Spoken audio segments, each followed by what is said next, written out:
Depuis l'Antiquité, le ciel est source d'inspiration et de rêve. À Babylone, différents dieux étaient représentés ailés. Un mythe grec raconte l'histoire de l'inventeur Dédale qui créa des ailes mécaniques pour s'échapper du labyrinthe de Crète avec son fils Icare.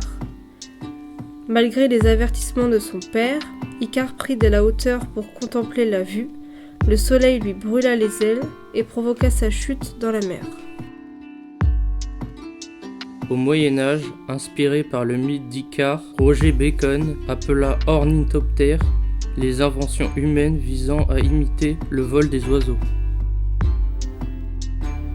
Le premier récit concernant un homme volant décrit un vol effectué par un inventeur musulman en Andalousie au IXe siècle, Abbas Firnas. Il aurait utilisé 2 ailes couvertes de plumes de vautour et vola sur une grande distance. Faute de queue, pour aider son atterrissage, il aurait chuté en s'abîmant le dos.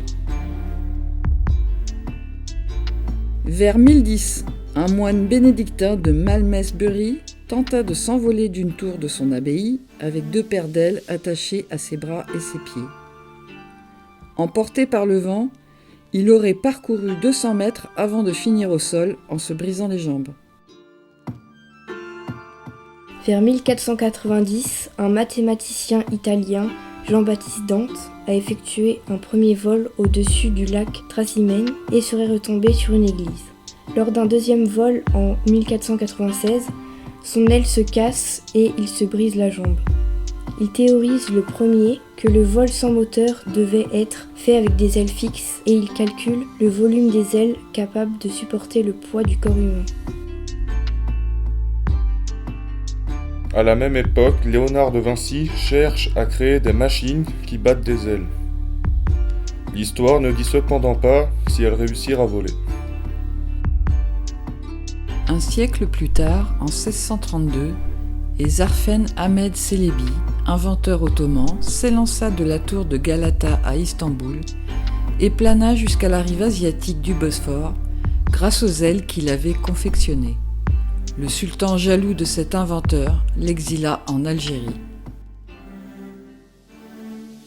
Le premier homme volant de l'histoire, c'est notre ami Beignet, à Sablé, au XVIIe siècle, très exactement 1678.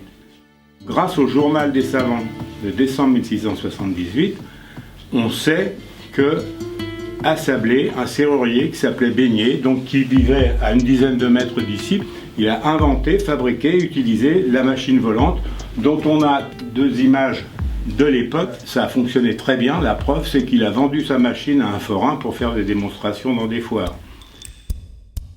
Les inventions liées à la navigation aérienne connurent un grand développement à partir de la fin du XVIIIe siècle. Elles furent très souvent mortelles. Parmi les évolutions contemporaines, on peut citer le deltaplane ou le wingsuit. En 2020, le Français Vincent Refait est décédé lors d'un entraînement au Jetwing.